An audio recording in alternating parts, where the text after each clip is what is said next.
মৰমৰ ছাত্ৰ ছাত্ৰীসকল, আজি আমি এটা নতুন লেসন লৈ আহিছোঁ আৰু সেইটো হৈছে মাই চাইল্ডহুড, মোৰ শৈশৱকাল। এতিয়া ইয়াত মোৰ শৈশৱকাল বুলি কওঁতে কাৰ শৈশৱকালৰ কথা কোৱা হৈছে? Doctor APJ Abdul Kalam. তোমালোকে নামটো নিশ্চয় শুনিছা ডক্টৰ APJ আব্দুল কালামৰ। কোন আছিল তেখেত? আচ্ছা, আমি লাহে লাহে গম পাম তেখেত কোন আছিল। প্ৰথমতে আমি লেসনটোৰ ভিতৰত থকা কথাখিনি জনাৰ আগতে আমি তেখেতৰ বিষয়ে কেইটামান তথ্য জানিবলৈ চেষ্টা কৰিম। Facts about Dr. APJ Abdul Kalam. The full name is Abul Pakir Zainulabdin Abdul Kalam. তেখেতৰ সম্পূৰ্ণ নামটো আছিল Abul Pakir জৈনুলাবদিন Abdul Kalam. He was born in 15 October 1931 and died in 27 July 2015.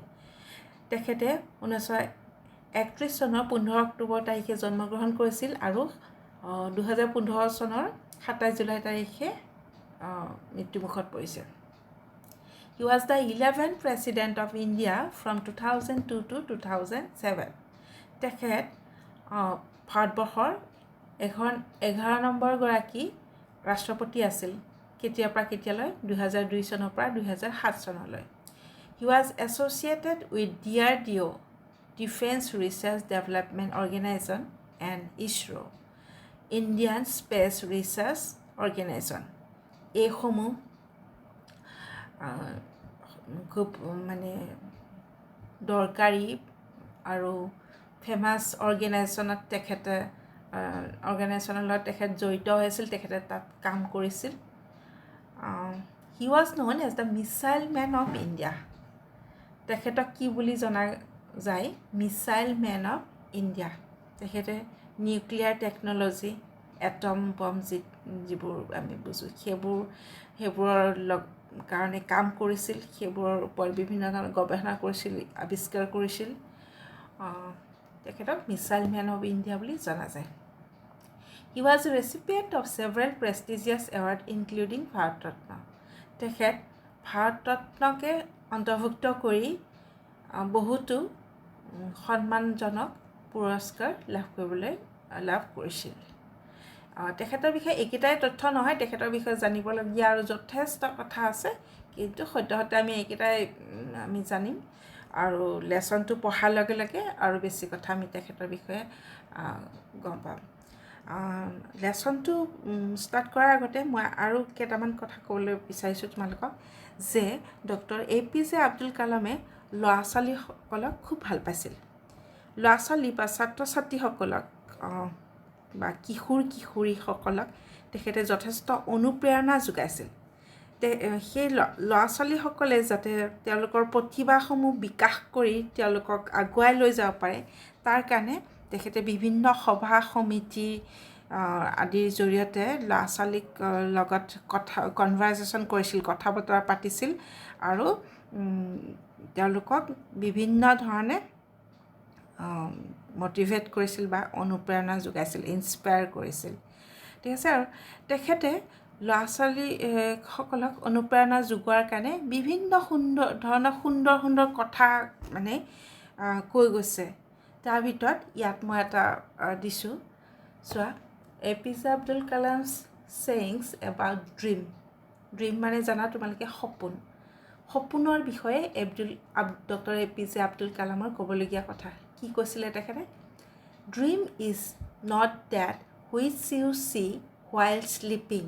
It is something that does not let you sleep. যে সপোন এটা এনেকুৱা নহয় যিটো আমি শুই থাকোঁতে সপোন দেখোঁ। আমি সপোন বুলি ক'লে সাধাৰণতে কি বুজোঁ, যে আমি শুই থাকোঁতে যিবোৰ কথা দেখোঁ মনলৈ আহে সেইটো সপোন। তেখেতে সপোন সেই সপোন দেখিবলৈ কোৱা নাই। কি সপোন দেখিবলৈ কৈছে? ইট ইজ ছামথিং ডেট, এইটো এনেকুৱা এটা that does not let you sleep, যিটোৱে তোমাক শুব নিদিয়ে।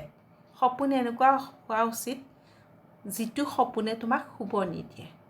বুজি পাইছা? সপোনৰ পিছত দৌৰিবলৈ কৈছে তেওঁক, সপোন দেখিব কৈছে, মানে লক্ষ্য স্থিৰ কৰিব দিছে। ডাঙৰ সপোন দেখিব কৈছে, লক্ষ্য স্থিৰ কৰিব দিছে আৰু সেই লক্ষ্যত উপনীত হ'বলৈ ল'ৰা ছোৱালীসকলক মানে বিভিন্ন ধৰণৰ কেনেকৈ নিজকে আগবঢ়াই লৈ যাব পাৰি তাৰ ওপৰত বিভিন্ন ধৰণৰ কথা কৈ গৈছে। যি হওক, এই যিখন মই ইয়াতে দিছোঁ উইংছ অফ ফায়াৰ, এখন তেখেতৰ এখন আত্মজীৱনীমূলক কিতাপ হয়।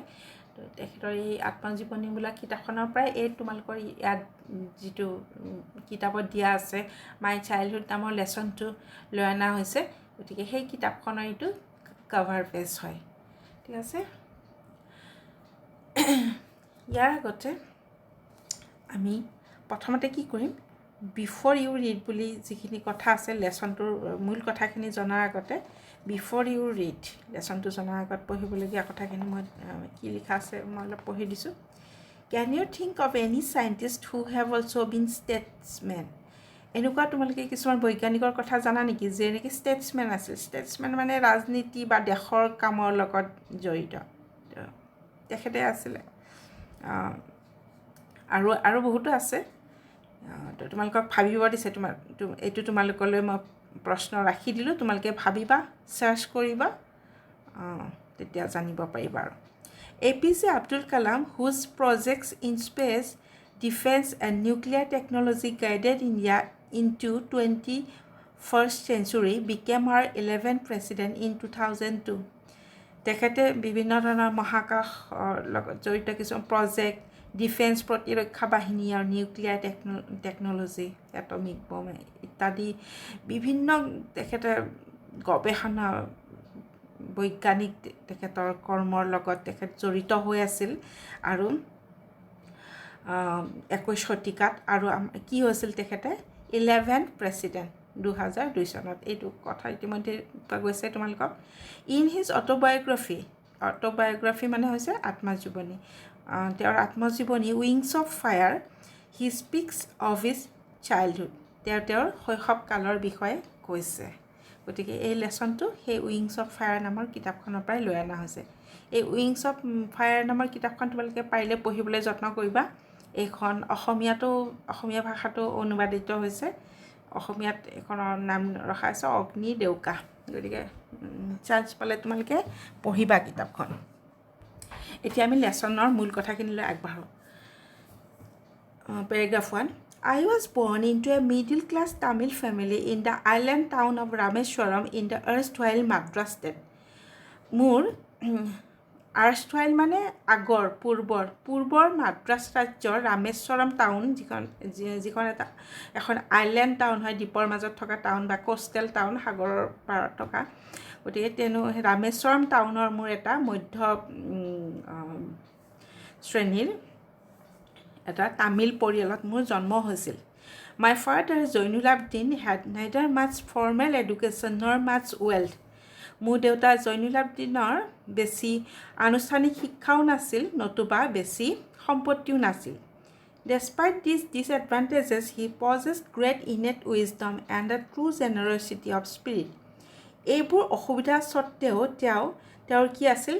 মহান ইনেট মানে জন্মগত জ্ঞান, উইজডম জ্ঞান, and a true generosity of spirit, আত্মাৰ মানে খুব সঁচা দয়াশীলতা, আনক দয়া কৰিছিল, আনক ভাল পাইছিল, দান কৰিছিল, এনেকুৱা। He had an ideal helpmate in my mother Asiyamma. আৰু তেওঁ মোৰ মা আছিয়াম্মা এগৰাকী আদৰ্শৱান হেল্পমেট, সহায়কাৰী হিচাপে পাইছিল। I do not recall the exact number of people she fed every day. মোৰ মনত নাই যে প্ৰত্যেক দিনাই তেওঁ কিমান সংখ্যক মানুহক খুৱাইছিল।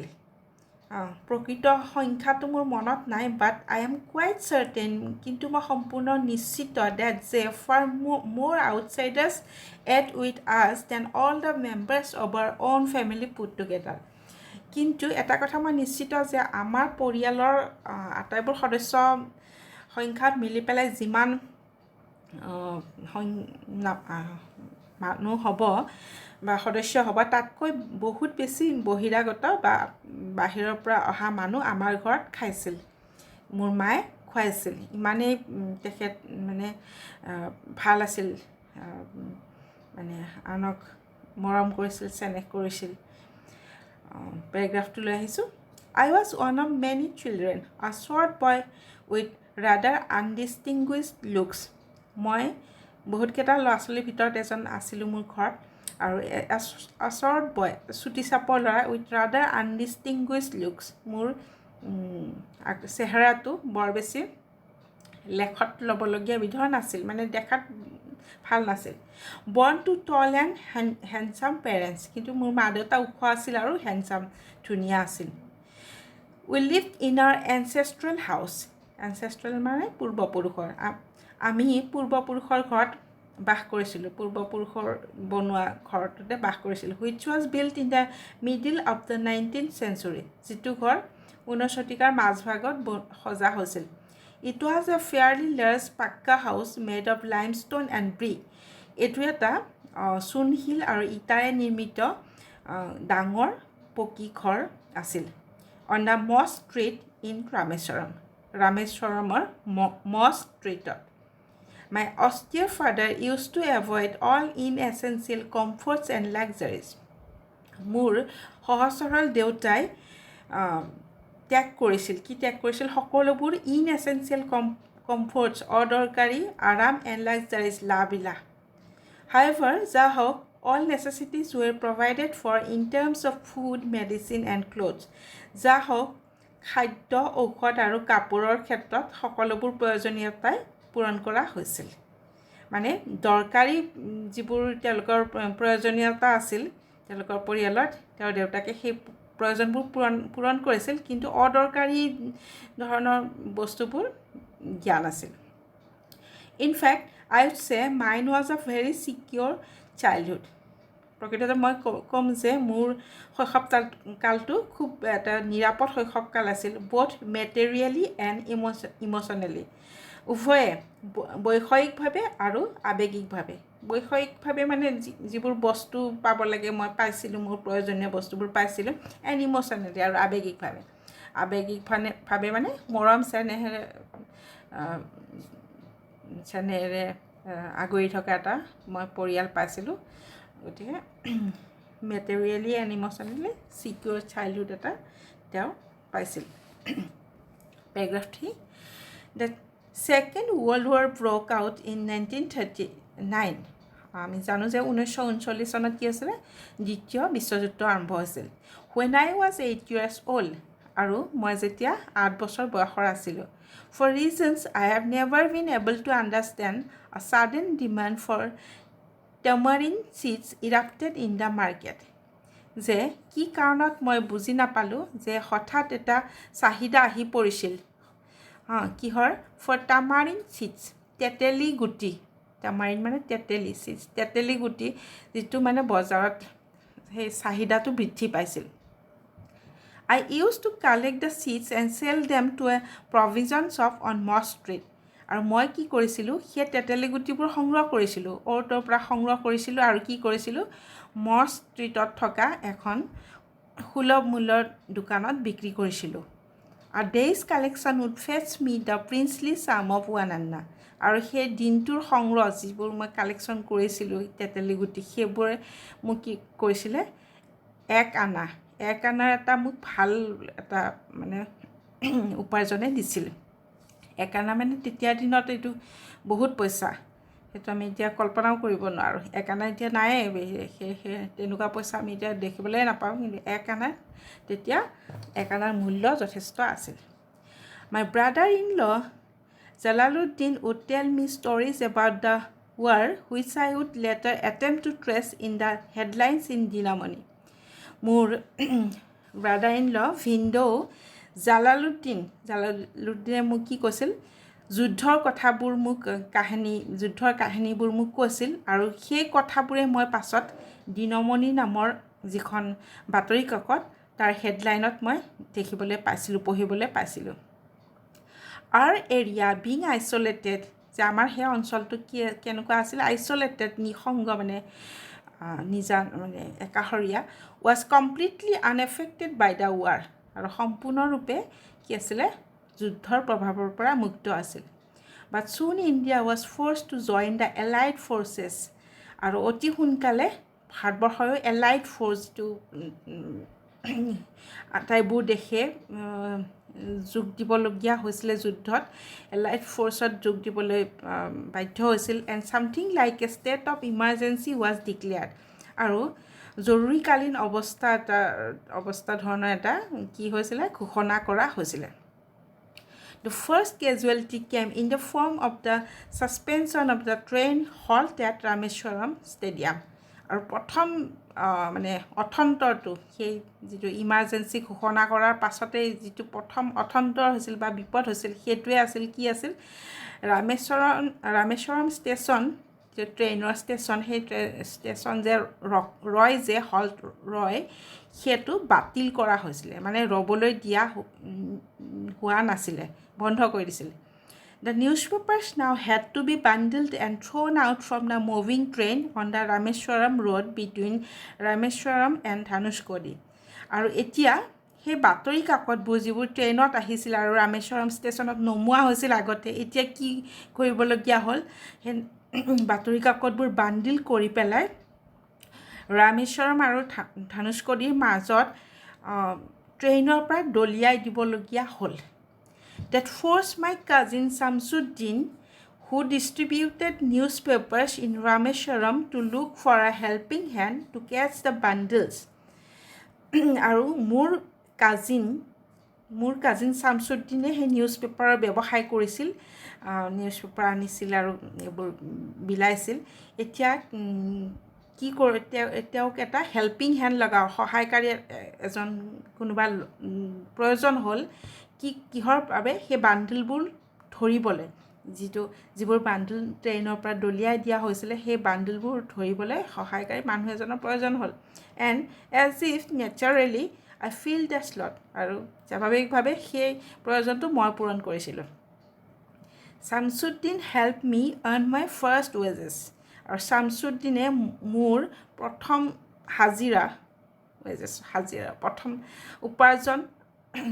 উপাৰ্জন কৰিবলৈ মোক সহায় কৰিছিলে হাফ আ চেঞ্চুৰী লেটাৰ আধা শতিকা পাছত I can still feel the surge of pride in earning my own money for the first time আৰু আধা শতিকা পাছতো মানে 50 বছৰ পাছতো মই সেই গৌৰৱটো অনুভৱ কৰি আছিলোঁ কিহৰ গৌৰৱ প্ৰথম জীৱনত প্ৰথমবাৰ উপাৰ্জন কৰা যিটো গৌৰৱ সেইটো অনুভৱ কৰি আছিলোঁ গতিকে আমি 3টা পেৰাগ্ৰাফ এক্সপ্লেইন কৰিলোঁ আজি আমি বাকিবোৰ আমি আৰু লাহে লাহে আগবাঢ়িম আজিলৈ ইমানতে তোমালোকে এইখিনি পঢ়িবা ঠিক আছে থেংক ইউ